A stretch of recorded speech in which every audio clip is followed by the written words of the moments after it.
I am Scott Cossu, and I live in Olympia, Washington.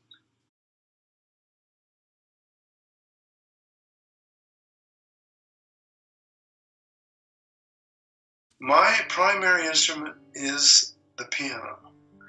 I also play a number of different ethnic flutes and percussion. When I was in college, I had to declare a secondary instrument. Piano was number one, and I chose to play the flute as well. So, piano is mostly what I do. And the way I got started was very interesting. When I was a young boy, about 12 years old, I was recipient of a piano by my father. He bought one for the family so we could all become musical as a hobby. You know, just no expectations of doing it for anything else other than just to enjoy it as a hobby.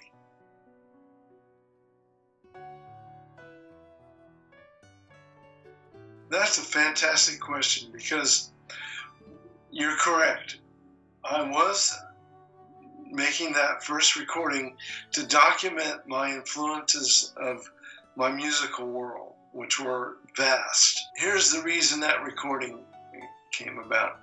So here I was taking this course, Music of Africa, with Hamza El-Din, and Hamza and I became very, very good friends. And he said to me, Scott, I know you have a focus with your world of music, but if you ever want to study music of different cultures, there are several schools that would be very helpful for you, and you can use my name as a reference. I think it would really help you. Well, I got a letter quickly back from the University of Washington telling me that if I wanted to apply to that school, Hamza El-Din was one of their chief luminaries, and that all I had to do was fill out the paperwork, I would be accepted. Furthermore, they would give me a grant. Moved in the mid-70s to Seattle, Washington, enrolled in ethnomusicology as a grad student. And I've been out in Washington 40 years since. And I was in graduate school in Seattle for a number of years. I was studying music from Africa, from China, Vietnam, a number of Asian countries. I had three Romanian gypsies from Romania, and I also studied music from Afghanistan. I had a whole world opened up to me. And can you imagine how that changed my focus as a musical composer? So I wasn't trying to become a recording artist. I was trying to just document my music. So I had a friend a college friend who started a recording studio, and he didn't charge me hardly anything, and made a recording just to document it. Well, back in those days, you can imagine how excited I was just to have this recording. So I had it on cassette, and I played it for some friends. After a couple of months, I got the nerve up to go and see this friend of my friend who heard the cassette, and he listened to it, and he liked it, and he said, "When can I sign you?" Well, I'm looking at my feet, and I'm going, "Sign me?" I didn't even know how to take that. Well, lo and behold, he did sign me. The record came out. It was exciting because it got accepted into some jazz radio and PBS stations. National Public Radio was very unfriendly to it, and it did okay, and it did well enough that it caught the eye of some other important people in the musical world. And so by chance, I made a recording to document my musical influences, which were varied and many, and that led to being introduced to other important people. And I became a recording artist by being in the right place at the right time, making the right recording at the right time, and just being open-minded and watching the world turn and being there when it turned.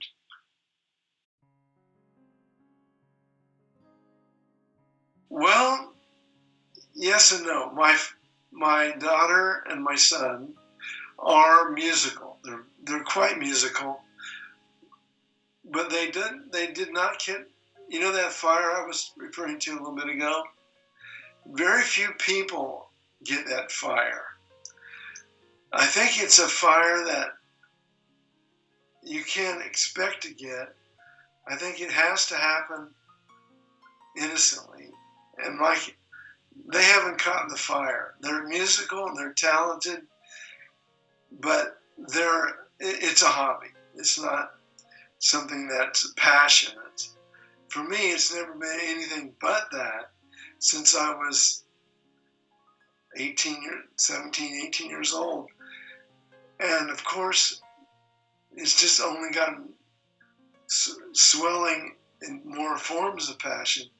But it's never been anything but that. And I just guess I'm one of those lucky guys that knew it when it hit, when it lit. So, but to answer your question, oh yeah, the family member that has really got the fire now is my wife, Debbie, who is a guitarist and a ukulele player, and she has the passion.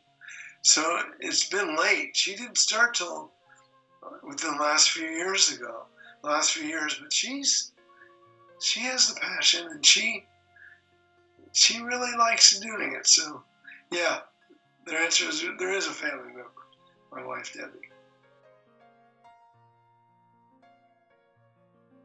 I think it was about 6 years ago.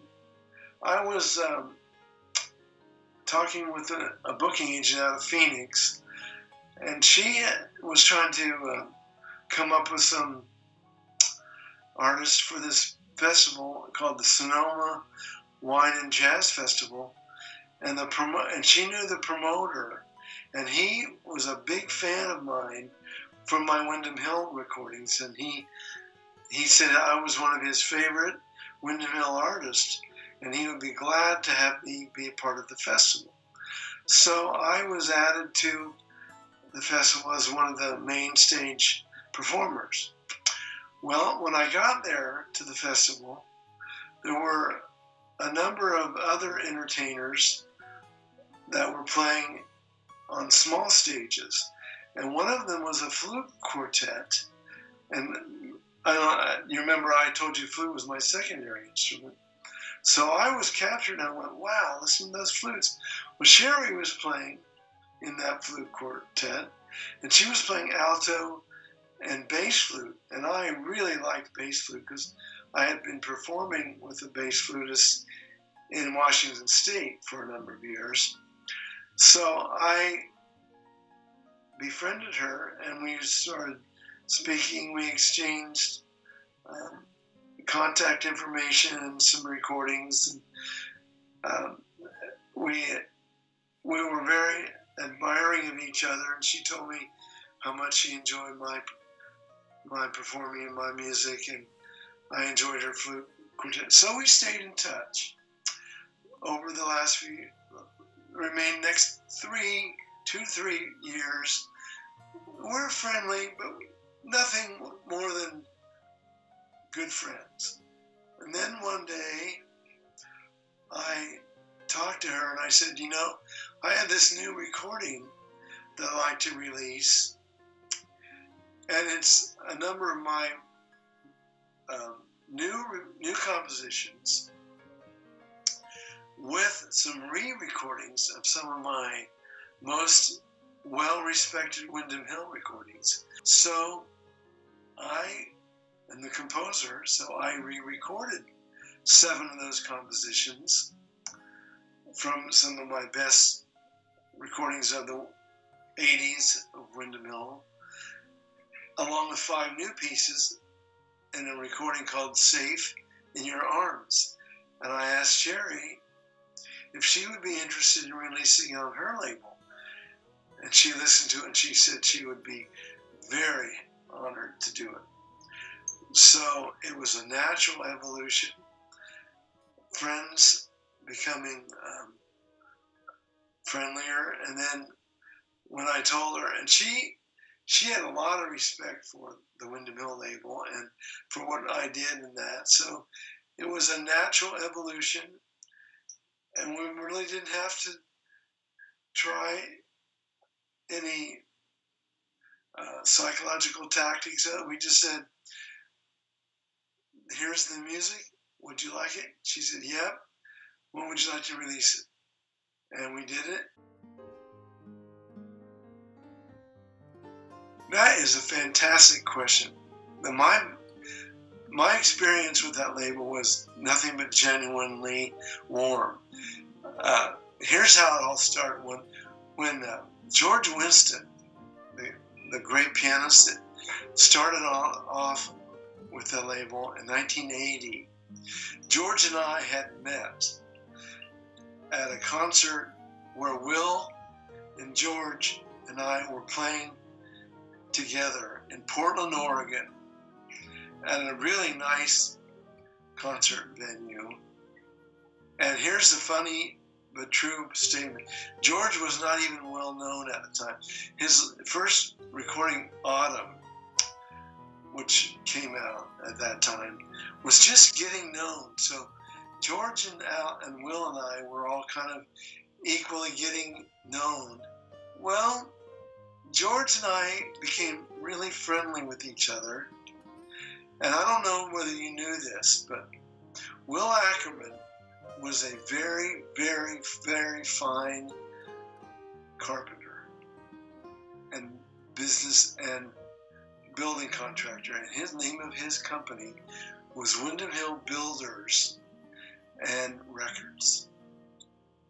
Well, I was just so happy that he was doing it. I didn't know much about the building, but he stopped being a builder right around that time. And George Winston was the first record of his label where he dropped the Builders. And so George said to me he wanted to produce my first record. So we did it, and that's how it all started. And I guess you could say that opened the door to me saying, I guess I will pursue music as a profession, because I was still not quite sure whether I would just do that part-time and still pursue. I was in graduate school studying ethnomusicology. Well, Wind Dance did so well, and the next 8 years of my life, 9 years of my life with Windham Hill Records was bliss. Windham Hill Records was so genuinely well respected that I was riding the wave of innocence, being one of the first artists signed, along with Winston and Degrassi, Liz Story, Michael Hedges, that I was just riding the wave. And of course, the wave was swelling really, really, really big time. And during that, and I rode it until it was no longer there.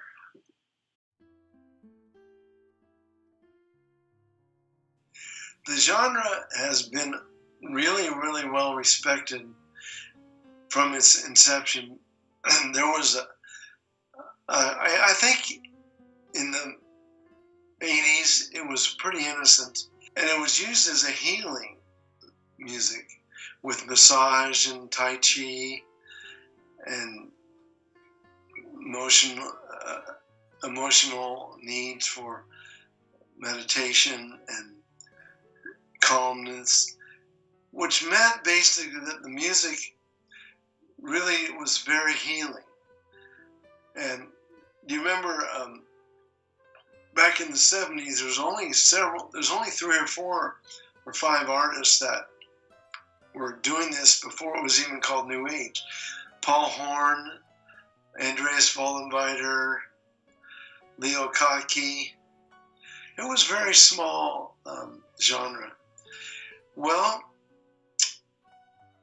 the answer to your question is kind of sad, though, because with the inception of the digital world and no longer having real record stores or CD stores, people buy music on the internet and through Amazon and all kinds of different genres. The label New Age and its cousins of ambient music and friendly musical styles of this genre have been hurt, I think, somewhat by the digital age, because I think the only people who really sell massive amounts of records now are Taylor Swift and Adele and Bruno Mars and people like that. I mean, those guys are still gigantic, and there, of course, there's a lot of people like that. Then there's the other side of vinyl coming back, and lots of people trying to get vinyl records. So the record stores, I guess, are making them come back a little bit, but it's a difficult question to answer, because I think it's hurt the genre that it doesn't really have the medium to buy the recordings like we used to have it in the 80s and 90s. But at the same time, it is evolving, and maybe I'm just stuck not accepting the digital age as much as the way it should be. Maybe that's when CDs first evolved and people were not sure about getting CD players. Maybe that's the same thing. So I'm a little innocent in answering that question. I think it's hurt it, but maybe not.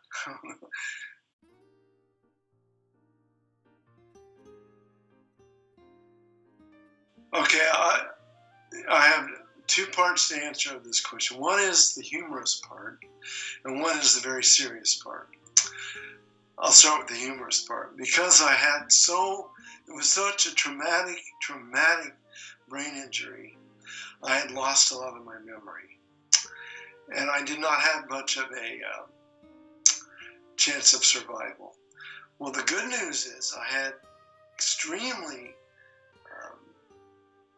talented surgeons and therapists working with me for several months who helped me extremely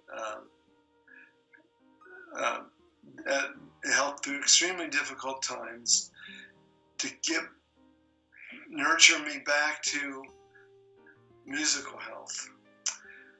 Well, a lot of that memory loss I was talking about was from the surgeries of brain injury, and of course there's a lot of people feeling sorry for the loss, which is emotional and innocent and very heartfelt. However, you have to make a lighter side of it so that you don't have that sadness. So I would tell people, well, a lot of musicians are really upset that they have to play the same old songs over and over and over again. I don't have to worry about that. They're new all the time. With memory loss, they're just fresh all the time. Well, there's a sad part about that too, trying to always learn how your memory is coming back. Well, I'm going to tell you a story of how this is very truthful, and it explains how my musical world, this answers the serious part of of the question. As a musical composer, I was very prolific in the 80s. I was on tour half of the year. I was composing and recording constantly. And so I did write down detailed notation about my compositions.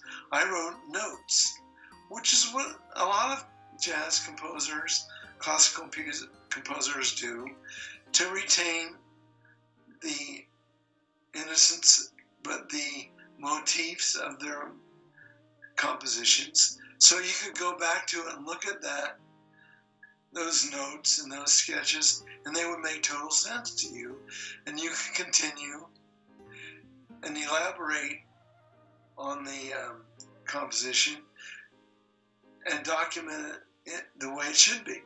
Well, when you have an accident and you're hit by a car, you don't remember all those detailed notes from your sketches because you're still trying to remember how to play the piano. So all those notes were just some scribbles and really didn't make sense to me. So all the way through 90, 91, 92, 93, those were my healing years, recovery. Well, I got a lot of that stuff back. And here's the real key to the answering of the question how the injury affected me. It did affect my memory. It did affect my ability to reconstruct the past compositions accurately. However, it did not affect my compositional output and my heart. I was able to be a very honest, innocent, and true musical composer again. That part did not get taken away. If anything, it was probably more heartfelt, more meaningful than ever. When you almost lose your life, you learn to value your life really, really, really, really more than you ever did before. I'm getting a little emotional thinking about that, but it's been a blissful reunion of my heart with my compositions because I'm always thankful every day that I was able to live. It wasn't my time to go. And I guess the real serious and innocent reality of my action is that it's given me another chance to keep living and composing and doing what I do. And I've had another chance, and so it's warmer and more heartfelt than you can even imagine. And as I say that, I'm thinking Heart Dance Records. Wow, what an interesting jubilation. Okay, I have written 5 new compositions since the last CD, Safe in Your Arms, and I am at this very moment contemplating whether to re-record any more of my old Windham Hill pieces or continue writing new ones. I'm staying with the concept of an ambient, more, I came up with a title once, which I think kind of explains it. I love chamber music, which is, classical music for string quartets, piano trios, piano quartets. But I came up with a style called chamber fusion, which is a fusion of classical with soft pop rock. I think the person who does that better than any other human being on earth is the cellist Yo-Yo Ma. And I think I'm going to continue that strong felt approach towards this next recording. It could take another 6 months to a year to get it all complete, but I'm hoping by later this year, early next year, that I'm able to record another documentation of the path that I'm on now. It could even be possibly even a couple of my arrangements of some older, really warm classical pieces that go into the recording, but probably some more compositions, maybe a couple more wind dance islands, that old Windham Hill style mixed with new ones, but same genre of Safe in Your Arms. Possibly keep tuned. I could evolve. But that, I think that's the track I'm on now. Continuation of chamber fusion, which is my attempt to explain my style